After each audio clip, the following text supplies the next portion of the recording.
What if you never had to plug anything in again? What if electricity was free? What if we could transmit power through the air, across oceans, with zero wires? What if we'd listened to the one man who tried to give the world all of that over 100 years ago? This is the world if all of Nikola Tesla's inventions were used today, and it's a world that could have been radically different. Nikola Tesla is considered one of the most innovative and mysterious men who ever lived. Nikola Tesla wasn't just ahead of his time. He made time look like it was standing still. He is the man who harnessed lightning. He really is the quintessential wizard. He envisioned new technologies far before their time. These images would burst into his mind. By the late 1800s, while the world was just getting used to gas lamps and steam engines, Tesla was dreaming of wireless power, global communication, and clean energy. He filed over 300 patents. He spoke 8 languages. He visualized entire machines in his head, and they worked.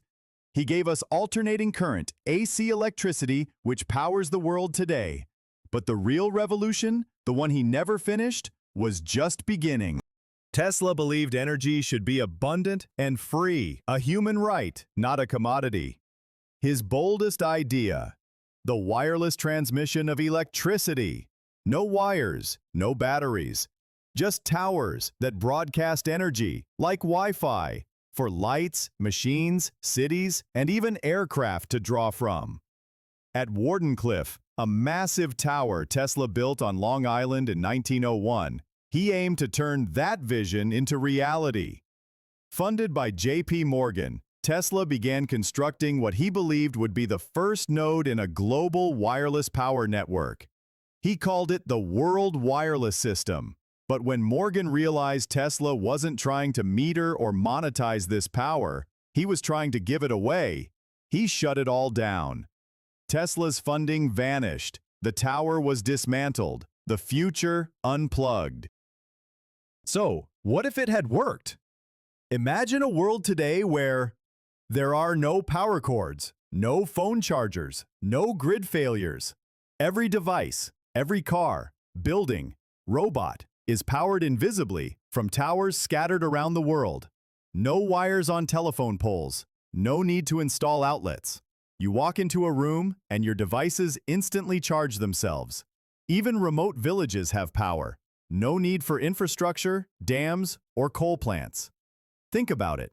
In a Tesla-powered world, the energy is in the air. We'd reduce carbon emissions to near zero. Energy poverty would be erased, and energy monopolies gone.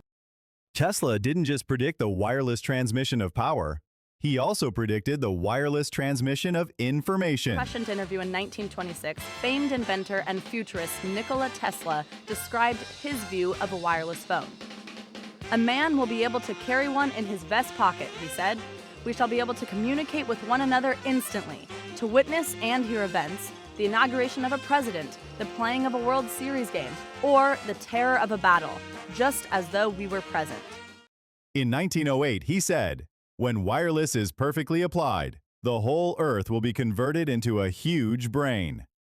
A man will be able to carry one in his vest pocket." A man named Alexander Graham Bell invented the telephone. Our cell phones have become so ubiquitous that we barely use them as, well, phones. They're now our pocket cameras, the platform for our apps, and machines to text, chat, and send images. When you step back and think about it, it's pretty wild. But this was all predicted nearly a century ago. Sound familiar? Tesla envisioned the smartphone a century early. He imagined people sending texts, photos, even video calls through wireless devices in their pocket. His World Wireless System was essentially a global internet, 40 years before computers even existed. If it had worked, we wouldn't have had to wait until the 1990s for email or the 2000s for smartphones. We could have had the internet in the 1920s. Tesla didn't stop with communication and electricity. In 1898, yes, 1898, he demonstrated a radio-controlled boat in Madison Square Garden. It was the first ever remote-controlled vehicle. The crowd thought it was magic. They accused Tesla of being a fraud, or worse, a telepath. He wasn't. He was just ahead of everyone by decades. He believed machines would one day move without human hands, that entire factories would run without people, that robots would do what humans couldn't or shouldn't. Today, we call it automation. He saw it coming more than a century ago.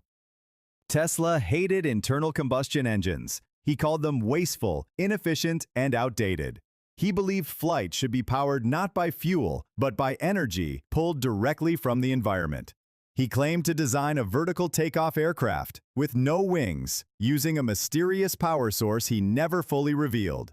Some say he was experimenting with electrogravitics, what we now call anti-gravity. Others believe his notes hinted at a propulsion system that used the Earth's own magnetic field. His flying machine was never built, but if it had worked, flying cars wouldn't just be a sci-fi fantasy. Travel would be silent, clean, and instant. There would be no need for roads, highways, or fossil fuels. The skies would be ours. One of Tesla's most controversial ideas was the teleforce, what the press later dubbed the death ray.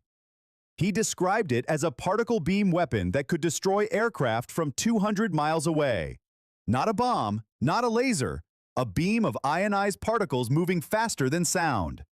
He claimed it could form an impenetrable defense shield, making war obsolete. Tesla offered the design to multiple world powers, but no one built it. After his death in 1943, the US government seized his papers. Many remain classified to this day. Some say the technology was too dangerous. Others say it was too real. So why didn't we get Tesla's world? The answer is simple: money and control. Free energy doesn't turn a profit. Wireless power can't be metered. And a world where no one owns electricity? That's a world where the oil companies, the utilities, the banks lose everything. Tesla wasn't just fighting for technology. He was fighting against a system built on ownership and exploitation. And he lost. By the time he died, he was penniless, alone, and dismissed as a madman. But he wasn't mad. He was a century early. Today, the world is rediscovering Tesla. Wireless charging is now common. Beam-powered drones are being tested. Global internet via satellites is a reality. AI-run factories and robotic labor are growing fast. Companies like SpaceX, Tesla, and others are literally building the future he imagined. Tesla's ideas are still powering the future, quietly and often without credit. But the future isn't lost. It's waiting.